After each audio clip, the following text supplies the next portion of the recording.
ઇન્દિરા ગાંધી 1917થી 1984 ભારતના પ્રથમ અને અત્યાર સુધીના એકમાત્ર મહિલા વડાપ્રધાન હતા.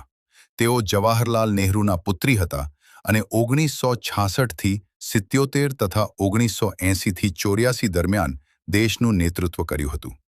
આયર્ન લેડી તરીકે ઓળખાતા ઇન્દિરા ગાંધી તેમના પ્રભાવશાળી અને કડક નિર્ણયો માટે જાણીતા હતા. ઇન્દિરા ગાંધીના માતા પિતાનું નામ શું હતું?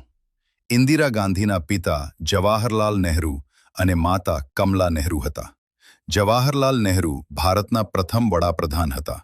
પિતા જવાહરલાલ નહેરુ ભારતના પ્રથમ વડાપ્રધાન.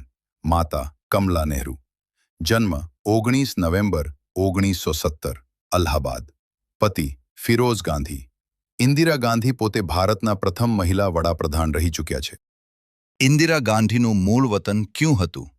ઇન્દિરા ગાંધીનું મૂળ વતન અલ્હાબાદ, હવે પ્રયાગરાજ, ઉત્તર પ્રદેશ હતું.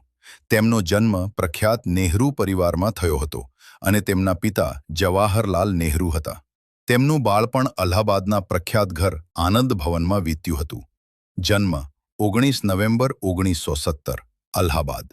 પરિવાર જવાહરલાલ નહેરુ અને કમલા નહેરુની પુત્રી. મૂળ વતન અલ્હાબાદ.